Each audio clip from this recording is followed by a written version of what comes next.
uang nikah gitu. Jadi kondisi-kondisi seperti ini membuat pemerintah kita tidak leluasa dalam menentukan kebijakan ekonomi karena tantangannya berat, ya. Inflasi, mata uang Jepang beredar, kas negara kosong, ya. Ini menarik juga karena kemarin ada yang wapri ke saya, Pak, bagaimana proses pemindahan ibu kota dari Jakarta ke Yogyakarta tahun 46, ya. Dijelaskan dengan baik, pertanyaannya bagus gitu ya. Dia berdasarkan catatan dari sumber-sumber yang dia baca. Nah, saya bilang salah satu hal yang tidak terkontrol adalah di kondisi ekonomi kita. Karena kondisi kas negara kosong. Sehingga ketika ibu kota kita pindah dari Jakarta ke Yogyakarta, itu pendanaannya 100% dari Keraton Jogja. Ya. Jadi memang kondisi ekonomi kita waktu itu tidak stabil, termasuk kas negara yang kosong. Ya. Nah, juga ini diperparah dengan blokade ekonomi oleh Belanda. Jadi ekspor kita nggak jalan. Ya. Kenapa Belanda melakukan blokade? Karena pada waktu itu ekspor kita melalui jalur laut, begitu ya, yang paling dominan. Intinya, Belanda berharap dengan adanya kebijakan blokade ekonomi, itu mereka akhirnya bergantung, Indonesia akhirnya merasa bergantung kepada Belanda. Sehingga apa yang terjadi kalau Indonesia bergantung kepada Belanda? Nah, akhirnya Belanda dengan gampang mengkondisikan kebijakan ekonomi yang menguntungkan pemerintah Belanda sendiri. Jadi tujuannya itu ya, melakukan blokade ekonomi sehingga Indonesia merasa bergantung kepada Belanda begitu ya. Kita lanjut. Nah, ini pembentukan BNI. Apakah di ekonomi dibahas tidak bagaimana perkembangan bank di Indonesia? Enggak, Pak. Belum, Pak. Belum. Enggak malahan. Ya, baik. Jadi kita mencoba, selain nanti kan ada Dejapas Bank begitu ya, DJB, tetapi ini kita lihat bagaimana Indonesia mencoba untuk membentuk bank yang memang digunakan sebagai upaya untuk meningkatkan ekonomi masyarakat. Ya, maka BNI 46 itu berdasarkan Perpu, ya, peraturan pengganti Undang-Undang Nomor 2 Tahun 46. Nah, ini dikepalai oleh Margono Joyo Hadikusumo. Lalu yang menarik juga dikeluarkanlah ORI atau Uang Republik Indonesia per 1 Oktober 1946 ya, dengan Undang-Undang Nomor 17 Tahun 46, diperkuat lagi Undang-Undang Nomor 19 di tahun yang sama, bagaimana diatur penukaran mata uang Jepang terhadap ORI. Nah, apa tujuan kebijakan pemerintah mengeluarkan ORI? Yang pertama, menekan inflasi yang disebabkan beredarnya mata uang asing. Jadi mata uang asing itu ada berapa tadi? Dua, Pak. Ada dua, Pak. Bagus ya. Ada Jepang dan Nikkei begitu ya. Dan yang kedua, menstabilkan harga barang yang tidak tercapai atau daya beli masyarakat yang waktu itu masih rendah. Sehingga dengan adanya kebijakan ORI diharapkan ya stabilitas ekonomi, yang kedua daya beli masyarakatnya meningkat. Selanjutnya, pemerintah juga melakukan kebijakan yang namanya pinjaman nasional oleh Menteri Keuangan pada waktu itu Insinyur Surahman ya. Jadi masyarakat diberikan pinjaman ya, dan pada tahap pertama dana yang didapat dari Bank Tabungan Pos dan Pegadaian berhasil mencapai 500 juta. Jadi konsep untuk pinjaman nasional ini sebetulnya tidak dalam konteks individu, tetapi memang kalau bahasa sekarang mungkin UMKM yang bagaimana masyarakat mengelola usahanya, tetapi memang ini khusus untuk pribumi. Ya, pada waktu itu lumayan untuk hasilnya stabilitas ekonomi perlahan begitu ya, meskipun masih bertahap gitu ya. Setidaknya UMKM pada waktu itu dianggap mulai berjalan begitu ya. Yang kedua, ada nasionalisasi Dejapas Bank ya atau DJB. Nah, ini sebagai upaya pemerintah untuk mengambil alih peninggalan pemerintah kolonial Belanda. Ya. Oleh Saprodin Prawiranegara dengan Undang-Undang Nomor 24 Tahun 51 ya. Jadi Dia Pas Bank akhirnya menjadi Bank Indonesia. Dan kalau tidak salah, kita pernah ke Museum BI ya? Belum, Pak. Oh, belum. Belum, Pak. Belum, Pak. Kelas 10, 11 juga belum ya? Belum, Pak. Belum, Pak. Masya Allah. Aduh, apalagi pandemi begini, susah kawan. Kelar corona, Pak. Waduh, Iya, udah iya. lulus. Wah. Mudah-mudahan ya. Oh, kirain antum pernah ya. Aduh, sorry. Ya, jadi bagaimana Bank Sentral ya, Bank Indonesia sebagai bank sirkulasi. Nah, jadi apa maksud dari bank sirkulasi? Ya, antum nanti bisa ditanyakan ke Bu Har ataupun Bu Ifat begitu, ya. Selanjutnya, nah, pemerintah juga membentuk lembaga-lembaga, ya. Contohnya Badan Perancang Ekonomi. Ini di bawah Kementerian Kemakmuran yang sekarang sudah tidak ada ya, Kementerian Kemakmuran gitu ya. Nah, upayanya adalah bagaimana membangun 2 sampai 3 tahun ke depan gitu ya. Selanjutnya ada kebijakan Kasimo Plan ya, sebagai Menteri Urusan Bahan Pangan. Nanti apa saja Kasimo Plan antum tinggal baca ya. Insya Allah juga banyak lah, kalau misalkan tidak ada di dalam materi yang saya share, antum tinggal googling apa sih yang dimaksud dengan Kasimo Plan gitu ya. Intinya ingin melaksanakan swasembada pangan ya, dalam hal ini beras. Yang dimaksud dengan swasembada adalah bagaimana terpenuhinya kebutuhan pokok dalam negeri, selain itu juga berhasil mengekspor. Itulah arti dari swasembada ya, bisa menutupi atau bisa mencukupi kebutuhan pangan di dalam negeri, tetapi dia juga berhasil melakukan ekspor. Lalu juga dibentuk panitia pemikir siasat ekonomi. Ya, ini juga semacam grup think tank atau grup pemikiran bagaimana mencoba untuk menggenjot gerak roda ekonomi kita. Ya, jadi fokusnya memang ekonomi dan politik. Kalau tidak salah di kelas 11 saya selalu menegaskan bahwa bagaimana kondisi ekonomi dan politik suatu bangsa itu berjalan beriringan atau berbanding lurus begitu ya. Ketika ekonominya stabil, maka bisa dipastikan politiknya pun stabil. Tetapi kalau politik tidak stabil, maka ekonomi pun memburuk. Ya, itu selalu beriringan begitu ya. Nah, ini juga sama. Ada istilahnya sistem ekonomi gerakan benteng gitu ya, oleh Sumitro Joyo Hadikusumo pada masa Kabinet Nasir. Ya, apa saja yang dimaksud dengan program ekonomi benteng ini nanti antum bisa baca ya. Nah, ternyata juga dari dulu kenapa sistem Alibaba itu juga gagal, kenapa sistem ekonomi gerakan benteng dianggap tidak berhasil, karena akhirnya pribumi ini atau para pengusaha kita bergantung terus-terusan kepada pemerintah. Artinya tidak mandiri. Modal yang diberikan tidak berjalan. Ya. Nah, kenapa konsep alinya pada waktu kaum pribumi ya dikonotasikan sebagai ali itu gagal? Karena beda dengan baba. Baba ini kan konotasi untuk ataupun konsep untuk kaum Tionghoa. Kaum Tionghoa berhasil menggulirkan modal itu dengan baik, tetapi si Ali ini, si pribumi ini malah gagal. Ya. Nah, ini juga menjadi evaluasi pemerintah, begitu. Ya. Nah, ini juga pada masa kabinet Ali Sastro, ya. Nah, upaya pemerintah untuk melakukan bahasanya Indonesiasi atau nasionalisasi, ya. Nah, maksudnya apa?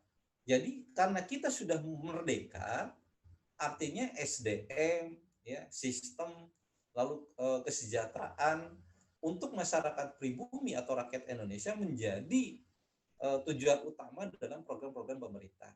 Makanya di dalam perusahaan asing diwajibkan pada waktu itu untuk melatih tenaga-tenaga Indonesia, ya, lalu mendirikan perusahaan-perusahaan negara, memberikan kredit dan memberikan perlindungan hukum. Nah, semuanya tentu saja untuk kepentingan masyarakat Indonesia, ya. Ini tidak perlulah kita, tadi kan blokade laut, ya, blokade laut berupaya kita kita dobrak melalui dua jalur politik, diplomasi. Pemerintah memberikan bantuan 500.000 ton beras terhadap India pada waktu itu. Yang kedua melalui jalur ekonomi, ya, membuat sebuah kontak dagang langsung dengan negara asing. Dan ternyata berhasil ya dua strategi ini, karena Belanda nanti akan disorot oleh dunia internasional. Kenapa Indonesia tidak boleh memberikan bantuan kepada negara India yang sedang dilanda bencana. Yang kedua, jalur ekonomi secara langsung pemerintah membuat strategi untuk mengadakan kontak dengan negara-negara yang membutuhkan kebutuhan ataupun komoditas ekonomi yang berasal dari kita, gitu ya. Dan ini berhasil. Nah, yang selanjutnya adalah bagaimana makna politis dari strategi diplomasi. Nah, Indonesia tadi saya bilang bahwa blokade laut buat Indonesia ya cemen lah, bahasanya begitu. Ya, yang enggak ngaruh lah begitu ya. Toh kita masih bisa melakukan diplomasi begitu ya. Yang kedua, juga mendapat dukungan dari India karena sudah dikasih bantuan begitu ya. Nah, ini nanti bagi yang ingin kuliah di jurusan HI, hubungan internasional, ini penting bagaimana peran diplomasi dalam eksistensi negara kita. Ya. Jadi ini salah satu materi yang nanti dibahas di jurusan HI gitu ya, peran diplomasi. Nah, dan yang terakhir ini beberapa kebijakan ekonomi ya yang sifatnya internasional, nanti bisa dibaca saja gitu ya. Jadi intinya pada masa kebijakan ekonomi awal tadi sudah ada tantangannya, kondisi faktualnya seperti apa, realitasnya seperti apa, lalu bagaimana upaya pemerintah untuk menanggulangi tantangan yang tadi, strateginya seperti apa, dan hasilnya seperti apa. Ya, ini untuk kebijakan ekonomi, kawan. Ya, biar nanti ada pertanyaan atau diskusi lebih lanjutan, saya share lagi yang kondisi politik biar nyambung.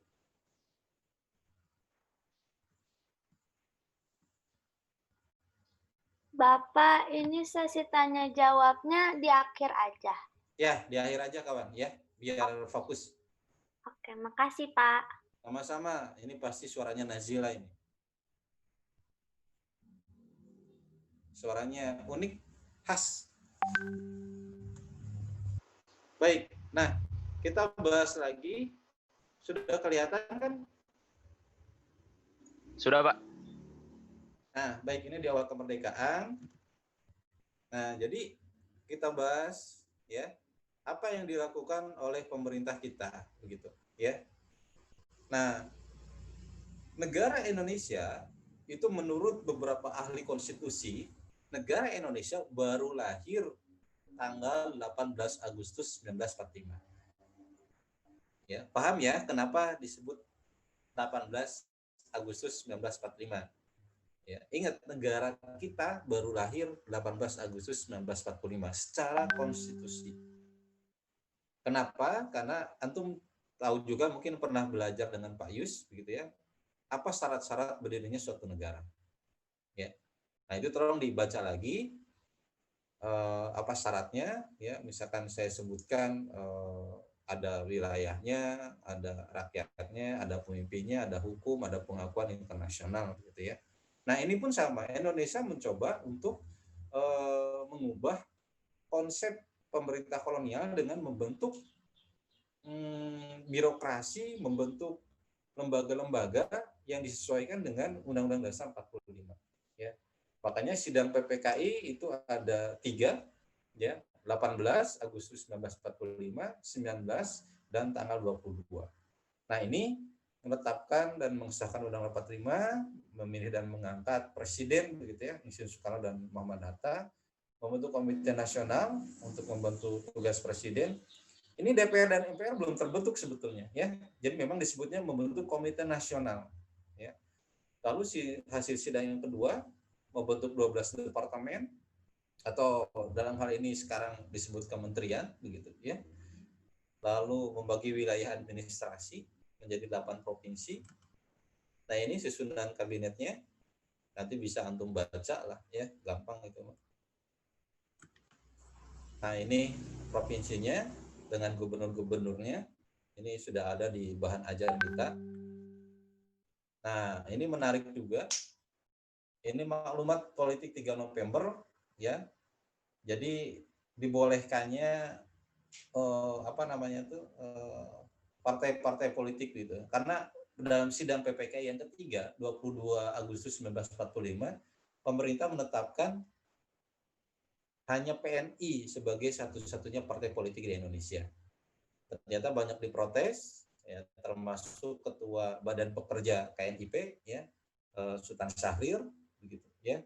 Nanti bahwa memang perlunya partai-partai ataupun organisasi-organisasi politik dalam hal ini ideologi yang dibahas ataupun ideologi yang difahami oleh masyarakat pada waktu itu supaya bisa terakomodir, gitu, ya. Ini tidak perlulah, ya. Ini juga tidak perlu, tinggal dibaca saja. Ini juga, ini nih, saya ingin bahas tentang BKR, ya.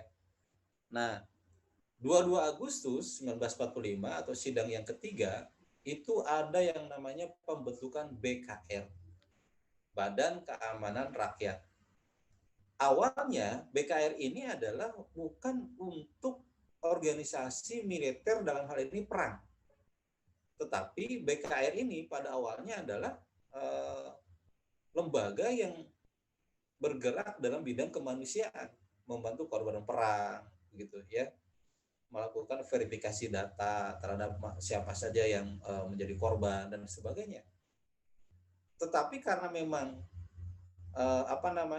negara kita baru merdeka, Belanda juga memang secara faktual itu tidak mau melepaskan Indonesia, maka pemerintah memanggil, nah ini Urip Sumoharjo, ya, untuk menyusun ketentaraan nasional, ya, sehingga tanggal 5 Oktober 1945 dibentuklah yang namanya TKR. Nah, ini yang menarik, B-nya diganti dengan T, ya, badan menjadi tentara. Nah, makanya tanggal 5 Oktober itu selalu diperingati menjadi hari jadi TNI, ya, Tentara Keamanan Rakyat.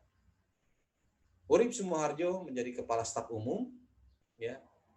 Sebetulnya Supriyadi begitu ya yang mengadakan pemberontakan petani Blitar diangkat, ya, tapi karena menghilang tidak ada jejak, sampai sekarang pun sejarawan masih belum bisa menemukan kemana jejaknya beliau, apakah gugur, apakah menyelamatkan diri atau bagaimana, sampai sekarang belum ada data yang terbaru begitu ya.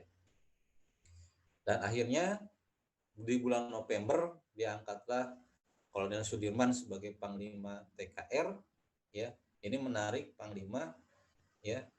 Lalu juga Desember menjadi pangkat jenderal dan wakilnya kepala staf umumnya adalah Urip Sumoharjo. Ini perjalanannya dari BKR, TKR, TRI, TNI, nanti ABRI, dan balik lagi ke TNI. Ya, sekali lagi saya ulangi, perjalanannya TNI kita itu yang pertama BKR ke TKR, dari TKR ke TRI, dari TRI ke TNI, nanti pada masa Orba itu berubah menjadi ABRI, nah, dan selanjutnya ABRI itu nanti pecah di reformasi, polisi dikeluarkan menjadi badan otonom sendiri, Kepolisian Republik Indonesia, ya, dan juga nanti TNI juga bisa jadi ada pemisahan di reformasi antara polisi dan TNI. Ini sudah tidak perlu, ini juga tidak perlu, ini juga tidak perlu, ini tidak perlu. Nah, ini, jadi selain yang bermazhab ataupun berideologi nasionalisme, juga diberikan kesempatan berdirinya partai politik yang berhaluan agama, ya. Ada Masyumi, ada Partai Indonesia, ada Partai Katolik begitu, ya. Nah, ini yang berhaluan sosialis komunis, PKI, Permai, PSI, PBI, PRS, ya, Partai Rakyat Jelata. Ini menarik nama-namanya begitu ya. Nah, ini juga tidak perlu. Nah, ini juga tidak perlu lah nanti ya. Oke, kawan. Itu yang bisa saya sampaikan di penjelasan slide PPT kita ya. Yang pertama tentang kondisi ekonomi dan yang kedua kondisi politik di awal kemerdekaan.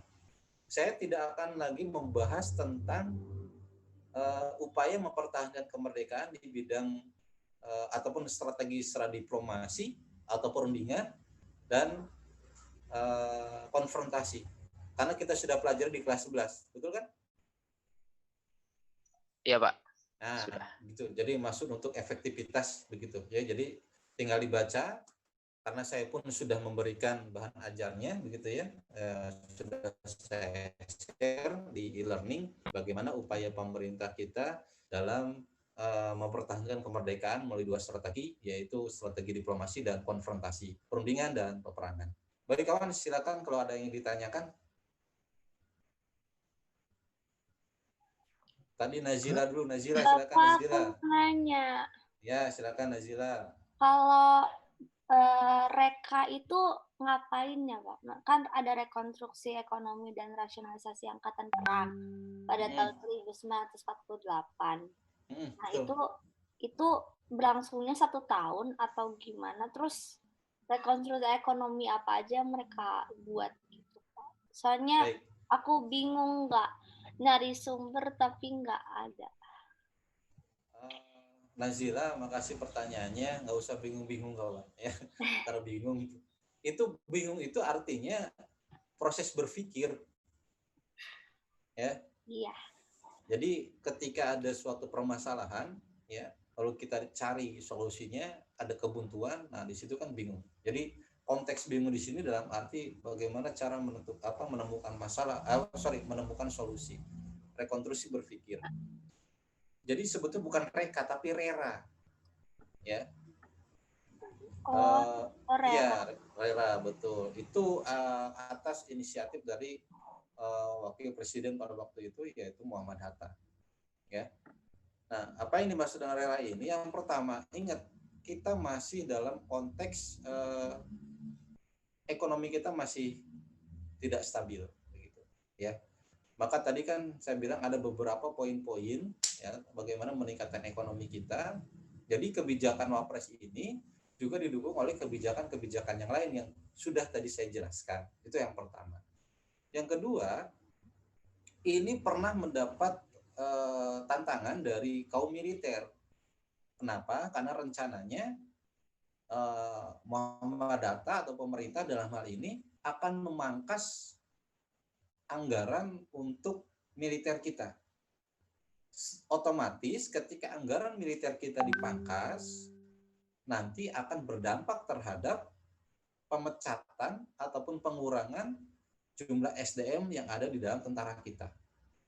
Ya, ini pernah mendapat perlawanan yang cukup alot, tapi akhirnya menemukan solusi yang untuk pemerintah dan juga untuk tentara. Ya, jadi konteksnya bukan dikurangi tentaranya, tetapi akhirnya digabungkanlah kesatuan-kesatuan yang ada supaya tidak terlalu banyak pembiayaan yang dikeluarkan oleh pemerintah, begitu. Ya, jadi konsepnya bukan pemecatan pengurangan SDM, tetapi konsepnya adalah penyatuan kesatuan-kesatuan yang sudah ada sehingga tidak membebani ya biaya ataupun beban ekonomi untuk khusus di anggaran militer, gitu. Begitu Nazila kurang lebihnya, mudah-mudahan tidak puas, bisa mengelaborasikan lagi dengan sumber-sumber yang lain ya. Antum juga baca bukunya Sejarah Indonesia Sejarah Indonesia Modern karya MC Reclebs. Juga baca Sejarah Nasional Indonesia ya karya sejarawan-sejarawan ya yang jilidnya sampai 8. Juga antum juga baca tentang politik Indonesia, penulisnya John Lynch begitu ya, pada masa awal kemerdekaan dan pasca kemerdekaan. Itu bagus-bagus kawan sebagai sumber referensi kita ya. Silakan yang lain. Saya Pak mau nanya. Mau nanya. Husni, silakan Husni. Oh, yaudah. Eh perihal yang pembiayaan dari Yogyakarta, Pak. Itu Ya. kan yang pertama, Yogyakarta itu kan keratonnya sudah diakui oleh Hindia Belanda, dia punya rakyat, dia punya pemerintahan, dan dia punya wilayah. Ya. Kenapa Keraton Yogyakarta itu masih kekeh pengen bergabung dengan Indonesia? Itu satu, Pak. Yang kedua, dengan bantuan yang sebesar katanya pemerintah itu 6.500 gulden, meskipun Keraton Jogja sendiri tidak menghitungnya, mengapa Keraton Jogja tuh nggak pengen jadi penguasa di Indonesia, Pak? Karena dengan memberikan bantuan berupa ekonomi tersebut tuh pastinya Keraton Yogyakarta waktu itu punya pengaruh yang gede buat Republik Indonesia, gitu, Pak. Baik kawan, bagus sekali ini. Aduh, ini pertanyaannya mengerikan semua ini. Baik, ada orang Jogja nggak di sini? Coba sebelum saya jawab. Nggak ada, Pak. Oh, nggak ada ya? Ada. Oh, di angkatan antum ada nggak di angkatan antum? Ada, Pak. Ada, Pak. Angkatan Ya, ada, Pak. siapa? Mujahid sama Salma, Pak. Oh, Mujahid ya? ya. Oh, ya. Baik, sebelum nanti cek aja ya kejogjaan mereka ya. Tanya sama Iya, Pak. Mujahid ya. Kalau nggak bisa jawab, jangan jadi warga Jogja. Saya nggak percaya Pak Mujahid, Pak. Saya pernah main ke Jogja, disuruh jadi tour guide, dia nggak ngerti tempat. Nanti Jogjanya dipertanyakan begitu ya. Betul, Pak. Nah, baik, makasih Husni ya. Jadi menarik sekali begitu ya pertanyaannya. Ini memang pernah juga ditanyakan ya, tetapi memang ini beberapa tahun yang lalu ya. Ini yang pertama karena memang ini faktor individu nih ya. Kita tahu bahwa Sultan Jogja pada waktu itu kan Sultan Hamengkubuwono ke-9 ya. Sultan Hamengkubuwono yang ke-9 juga disokong oleh Paku Alaman ya. Jadi 2. Jadi tertanggal 5 September ya, 5 September 1945 dalam hal ini Sri Sultan Hamengkubuwono itu bagian dari Yogyakarta, lalu juga Sri Paku Alam ke-8 ya, itu bagian dari Paku Alaman, itu mengumumkan secara resmi bahwa kesultanan mereka bergabung ke NKRI. Jadi yang pertama figur tokoh. Dalam konteks kerajaan, dalam konteks kesultanan, baik di zaman Hindu-Buddha maupun Islam, keputusan raja, keputusan sultan itu mutlak, bahkan bisa menjadi hukum. Artinya apa? Ketika mereka mengatakan A atau memutuskan suatu kebijakan, maka rakyat tinggal mengikuti. Jadi mereka samina wa atokna terhadap keputusan pimpinan tersebut, gitu ya. Nah, yang menarik juga, yang kedua yang menarik juga adalah bahwa kerajaan atau Kesultanan Yogyakarta dan juga Paku Alaman ini adalah menjadi salah satu pelopor dari bergabungnya kerajaan-kerajaan pada masa awal kemerdekaan. Ya, menariknya kenapa? Karena selain tadi dijelaskan bahwa pemerintah kolonial Belanda itu sudah mengakui, ya, bagaimana wilayah kerajaan ataupun Kesultanan Ngayogyakarta dengan Paku Alaman. Ya, itu memang sudah diakui. Tetapi tadi figur tokoh ya Sultan Hamengkubuwono IX, bahkan nanti dalam perjalanannya beliau nanti akan dijadikan wakil presiden gitu ya, sebagai upaya penghormatan atas jasa-jasa beliau. Ini menarik karena memang merasa bahwa Sultanan Yogyakarta ini bagian dari wilayah Indonesia.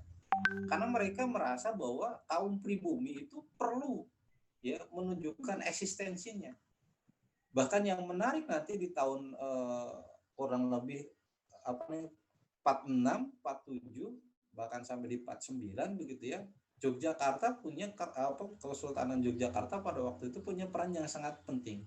Pernah mendengar serangan umum 1 Maret? Nah, itu tahun berapa? Ada yang tahu? Yo.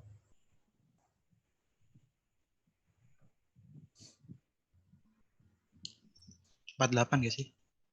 48 itu 49 nggak sih Pak? betul. 49. 49 gitu ya.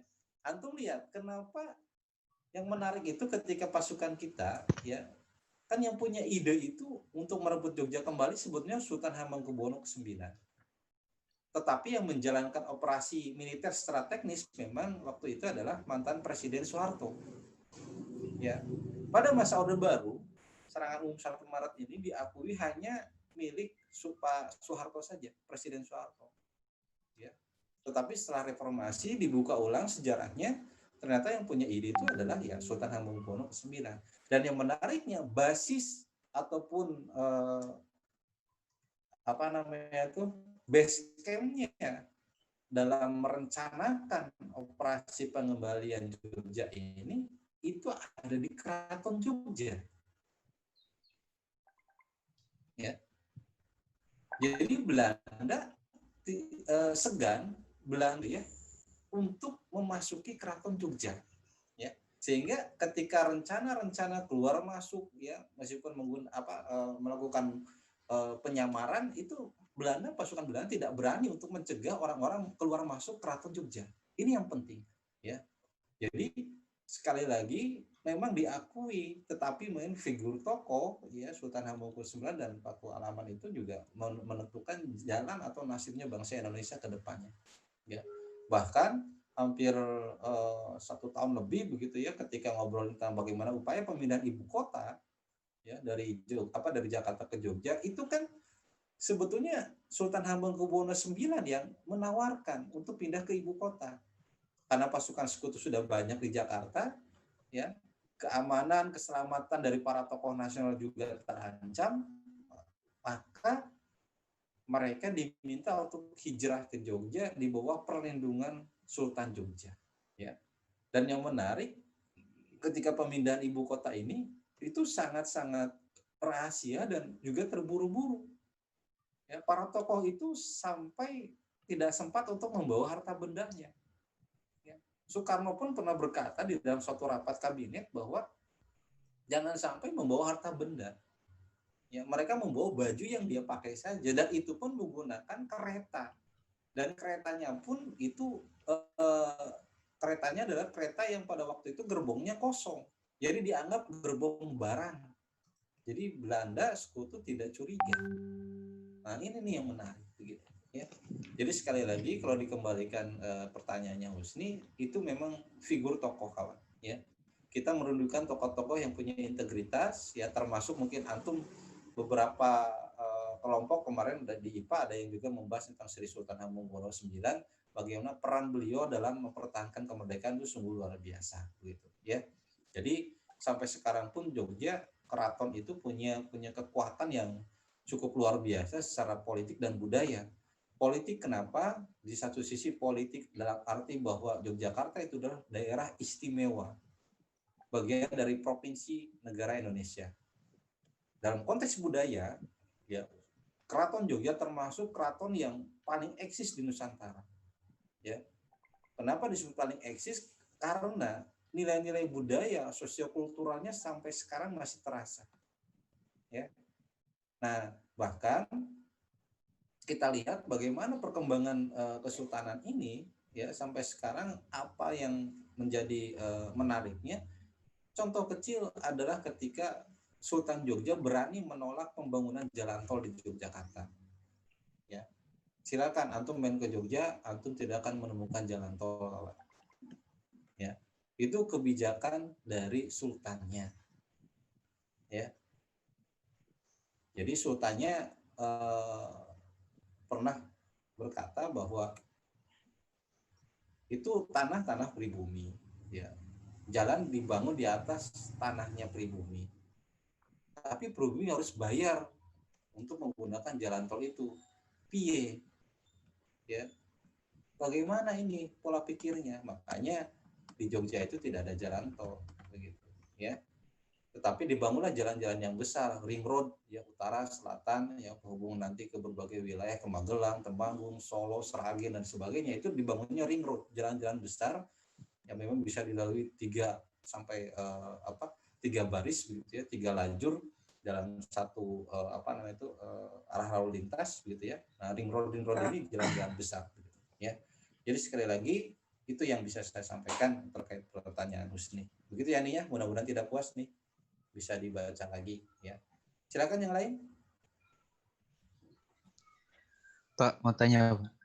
Rondi, silakan Rondi. Ya, kenapa Indonesia di awal kemerdekaan membentuk 4 menteri tanpa portofolio? Padahal kan kayak menteri tanpa portofolio tuh yang saya baca tuh nggak memiliki tanggung jawab yang spesifik, terus tidak tidak membidangi menteri tertentu, tapi mendapatkan gaji, terus mendapatkan suara. Terus apa fungsinya, terus apa manfaatnya bagi pemerintah Indonesia?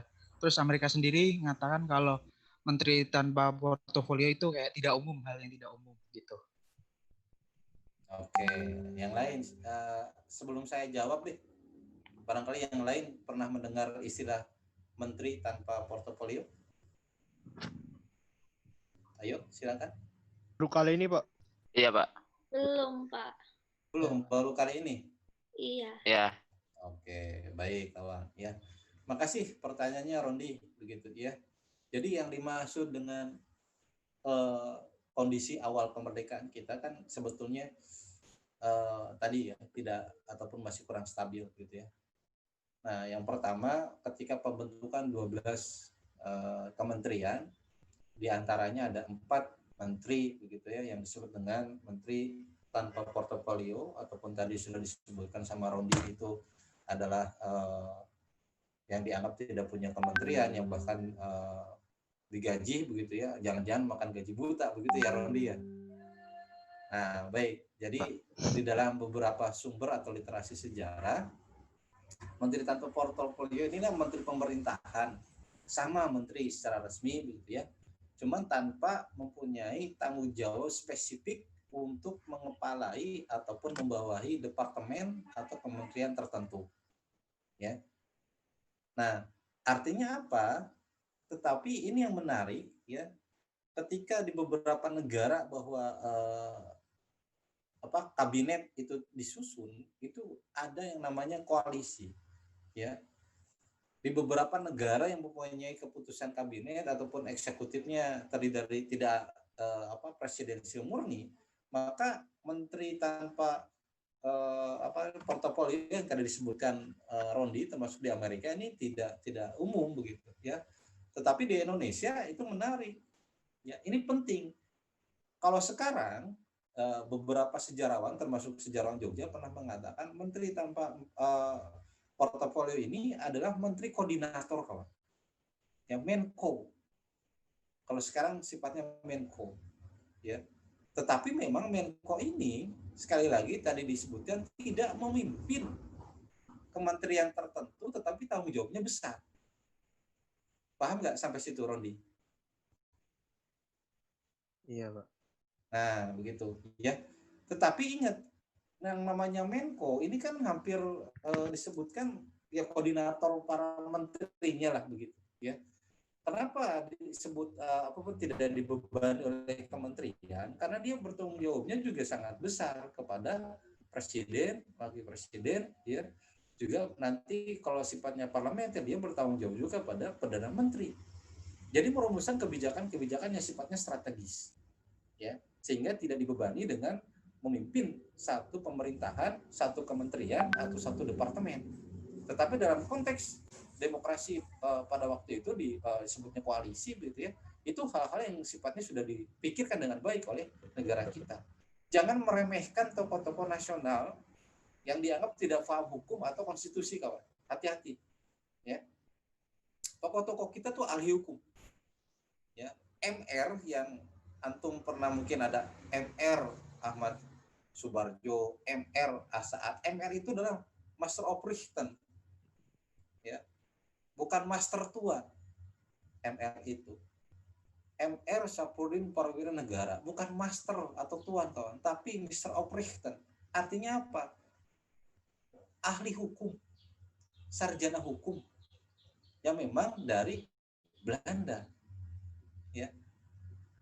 Jadi mereka sudah memikirkan bagaimana konsep kementerian atau birokrasi untuk membantu lancarnya pemerintahan kita. Nah, dipilihlah 4 menteri tanpa portofolio, level Menko kalau sekarang ya kita aplikasikan dalam kehidupan sekarang untuk merumuskan kebijakan yang sifatnya lebih strategis, begitu. Ya, Rondi, itu yang bisa saya sampaikan. Ya. Yang lain silakan. Ya Pak, Alim, silakan Lim. ini saya agak khusus ke satu tokoh ya Pak, nggak apa-apa? Ya, nggak apa-apa, silakan kawan, silakan. Itu ke Tan Malaka Pak. Kenapa Tan Malaka? Kiraan. Nah itu kan di buku yang saya baca di judulnya tuh Pokok-pokok Pikiran Tan Malaka. Itu kan ada bagian sketsa biografi. Nah itu kan ada bagian di mana sewaktu masa mempertahankan kemerdekaan, Tan Malaka itu kan salah satu yang paling pro dengan strategi konfrontasi ya Pak. Bahkan sampai Jenderal Sudirman pun sempat setuju dan konteks di bukunya itu sampai mau kerjasama sama Tan Malaka. Nah, bisa sampai segitunya tuh emangnya apa sih Pak yang ditawarkan oleh Tan Malaka itu? Terus ironisnya kenapa justru akhir hayatnya Tan Malaka itu ada di tangan tentara pemerintah gitu. Kenapa justru malah ya itulah ironisnya kenapa akhirnya bisa begitu. Mungkin itu aja Pak, terima kasih Pak. Oke, makasih kawan. Ini saya senang ini ya, artinya siswa-siswa saya itu banyak melakukan literasi sejarah ya, dari pertanyaan-pertanyaannya bisa terlihat begitu ya bahwa pertanyaan yang muncul berdasarkan hasil literasi ya. Tingkat literasi yang paling rendah sebetulnya itu kan membaca. Selanjutnya setelah membaca itu berdiskusi ya, setelah berdiskusi nanti juga dia membuat sebuah interpretasi, dan setelah membuat interpretasi baru dia melakukan sebuah aplikasi ataupun penulisan. Nah, jadi kalau hanya membaca memang itu baru literasi tingkat 1, tingkat awal. Ya. Nah, setelah itu kita diskusikan, ya kita interpretasikan, lalu kita bikin hasilnya dari interpretasi kita. Mirip dengan metode sejarah yang mungkin sudah diajarkan sama Pak Epi kan? Sudah, Pak. Nah, metode sejarah. Yang pertama apa? Masih ingat? Ayo. Wah, sudah lupa semua nih. Ayo kawan. Masih ingatnya? Yang pertama apa? Ayo. Waduh, beneran nih nggak ada yang jawab.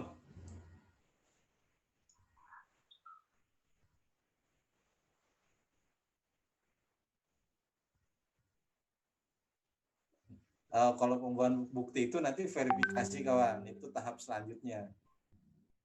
Nggak apa-apa, Pak Tur, nggak apa-apa. Grafi itu ya Pak? Apa, Lin? Ada bagian historiografinya itu ya Pak? Nah, historiografi itu bagian terakhir kawan. Waduh, yang di awalnya apa tuh? Yang pengumpulan. Aduh, sudah lali semua ini, aduh. Pengumpulan data. Statistik bukan, Pak? Ya, yang pertama sebelum metode sejarah kan yang pertama itu menentukan topik dulu, apa yang akan kita kaji, apa yang akan kita tulis, ya. Yang kedua barulah heuristik, yaitu pengumpulan sumber-sumber sejarah, literasi-literasinya, atau literatur bukan literasi, literaturnya, sumber-sumber sejarah, heuristik. Yang kedua itu yang ketiga ada verifikasi. Nah, verifikasi ini ada kritik internal dan kritik eksternal. Ya. Kritik internal terkait tentang apakah betul isinya. Ya, kalau misalkan prasasti ditemukan, apakah itu benar nggak isinya. Nah, kritik eksternal menentukan apakah prasasti itu asli atau enggak. Setelah ditemukan, kritik, verifikasi, lanjut ke interpretasi. Dari fakta yang sudah ditemukan, kita interpretasikan, kita terjemahkan. Dan yang terakhir, kita tuliskan, yaitu historiografi. Nah, ini hanya mengingat saja gitu ya. Baik, 5 menit lagi di jam saya, kalau untuk yang pertemuan kita 11.15, begitu ya. saya akan coba jelaskan kenapa Tan Malaka menggunakan istilah tidak mau berunding. Ya, ini berawal dari kesepakatan atau perundingan Linggarjati, ya, karena kesepakatan perundingan awal yang disepakati antara Indonesia dan Belanda secara resmi, secara formal. Tan Malaka selalu mengatakan mana mungkin tuan rumah, ya, itu perkataan Tan Malaka. Tidak mungkin tuan rumah mau berdialog, berdiskusi dengan Mali. Jadi Indonesia tuan rumah, Malinya Belanda, kurang lebih seperti itu. Yang kedua, Tan Malaka tidak hanya asal ngomong, tetapi sudah memberikan panduan. Ya, judul bukunya Merdeka 100%. Nah, itu bisa baca. Ya, apa yang dimaksud dengan merdeka 100%? Tidak mau berunding. Ya, karena sekali lagi merdeka ya sekali merdeka ya tetap merdeka 100%. Gimana caranya nggak usah berunding? Kalau kita sudah merdeka kok. Dan inilah yang akhirnya beliau mendirikan yang namanya Organisasi Persatuan Perjuangan, ya, tahun 1946. Gitu. Jadi memang tidak usah berunding, yang penting kita merdeka 100%, tuntunannya bagaimana caranya itu ada di sana. Nah, akhirnya Jenderal Sudirman sepakatnya di mana tadi? Tidak perlu berunding, kawan. Tetapi kita punya kemampuan untuk melakukan proses kedaulatan dan kemerdekaan itu. Ya, meskipun dalam akhirnya Jenderal Sudirman menggunakan strategi gerilya dan Tan Malaka tetap menggunakan gerilya politik. Ya, kenapa nanti ditangkap, dipenjara? Karena dianggap Tan Malaka ini tokoh yang berbahaya, dianggap akan merongrong kabinetnya Syahrir. Ya, jadi ada peristiwa penculikan Syahrir katanya yang memang didalangi oleh Tan Malaka. Ini pun masih menjadi interpretasi yang multitafsir. Ya, dan akhirnya di bulan Februari tahun 49 beliau dieksekusi oleh tentara Indonesia sendiri. Ya, di tahun 1949 di daerah Selopanggung, gitu ya, Gunung Wilis. Nah, dieksekusi karena dianggap berbahaya, begitu. Jadi memang kenapa akhirnya dieksekusi? Karena dianggap berbahaya, katanya begitu. Ya, dari sejarawan yang mencoba untuk menginterpretasikan bagaimana lakonnya Tan Malaka, karena Tan Malaka dianggap berbahaya.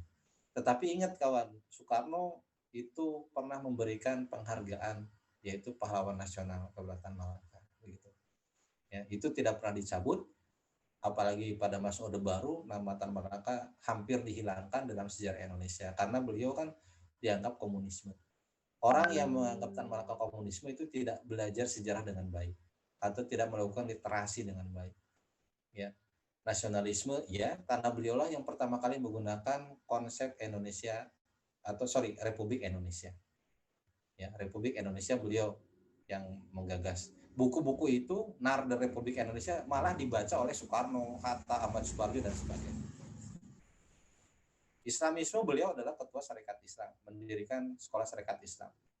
Ya, sosialisme, komunisme juga ya. Jadi semuanya digarap sama Tan Malaka. Tetapi karena dominan perspektifnya Orde Baru, maka orang menganggapnya ya Tan Malaka adalah seorang komunis. Baik kawan, sudah ada peringatan dari Zoom-nya. Karena memang saya mengagendakan sampai jam 11.15 begitu ya. Jangan terlalu banyak, kita hemat kuota begitu ya. Kalau ada masih pertanyaan silakan wapri ke saya.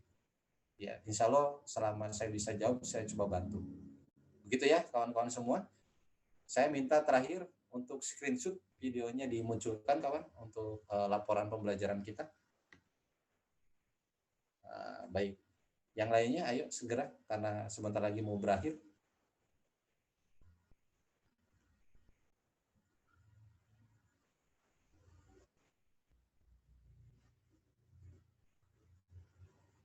Oke kawan, nggak apa-apa. Oh iya, ada bagus. Oke. Sip. Siap. 1, 2. Oke, sekali lagi siap. 1, 2,